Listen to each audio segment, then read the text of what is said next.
ওই সব ফল গাছগুলোই কিন্তু আপনার খোলামেলা জায়গা লাগবে। যেখানে আপনার বড় বড় গাছ আছে ওইসব জায়গায় কিন্তু এইসব আম গাছগুলো হয় না, আম গাছ বা বিভিন্ন ধরনের ফল গাছ হয় না। ঠিক আছে,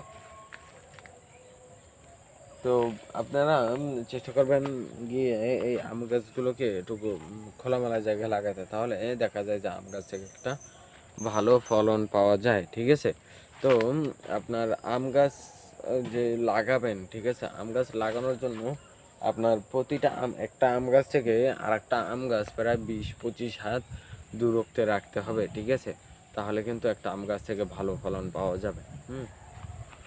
না হয় যখন আম গাছগুলো যখন বড় হবে তখন কিন্তু একটা ঝোপের মতন একটা পরিণত হবে, ঝোপ পরিণত হবে। ঠিক আছে, মানে একটার সাথে আর একটা ঢুকে যাবে। হ্যাঁ, আম গাছ বড় হলে কিন্তু চারপাশে ছড়িয়ে যাবে, ঝোপের মতন হবে। তো যদি আপনার কম দূরত্ব দেন তাহলে কিন্তু একটা গাছের সাথে আর একটা গাছ মিশে যাবে আর ততটাও ভালো ফলন দিবে না।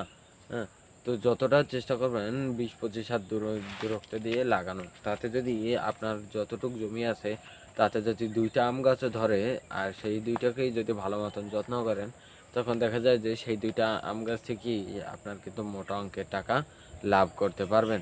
ঠিক আছে, তো এই আপনার দেখা যায় যে আম গাছ থেকে কিন্তু আমরা বিভিন্ন ধরনের উপকারিতা পেয়ে থাকি, বিভিন্ন ধরনের। আর দেখা যায় যে বন জঙ্গলের প্রতিটা গাছই বিভিন্ন ধরনের ঔষধি কাজে ব্যবহৃত হয়, যেটা আমরা নিজেরাও জানি না যে কোন গাছটা কোন ঔষধের কাজে ব্যবহৃত হয়। হ্যাঁ, তো এক একটা গাছ এক এক ধরনের ঔষধির কাজে ব্যবহৃত হয়। তো সবাই কিন্তু জানেও না যে এই গাছটা কিন্তু এই ঔষধি কাজের জন্য ব্যবহার করা হয়।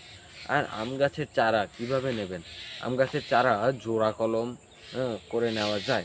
এমনি যেরকম লেবু গাছে কলম করে লেবু গাছের ডালের ছাল ছাড়িয়ে সেখানে একটু মাটি দিয়ে পলিথিন বা নারকেলের ছোলা দিয়ে বেঁধে দিলেই কিন্তু আপনার হালকা কয়েকদিন পানি দিলেই শিকড় বের হয়, আর ওই ডালটা ওই শিকড় নিচ থেকে কেটে নিয়ে লাগালেই কিন্তু শিকড় আপনার গাছ বেরিয়ে যায়। তো আম গাছটা কিন্তু সেরকমের না, আম গাছটা আপনার জোড়া কলম করতে হবে। আর না হলে যখন আটিটা হবে, ঠিক আছে, মানে পাকা আম খেয়ে আটি ফেলবেন, তখন কিন্তু আপনার ওই আটি থেকে যে চারা বের হবে ওই চারাটা কিন্তু আপনি লাগিয়ে দিলেই সেখানে হবে ভালো। তো আপনার এই আম গাছের চারা আপনার নার্সারিতেও পাবেন। ঠিক আছে, জোড়া কলম করা বা আটি থেকে উৎপন্ন করা ভালো জাতের আম গাছ, আপনি নার্সারিতেও পাবেন।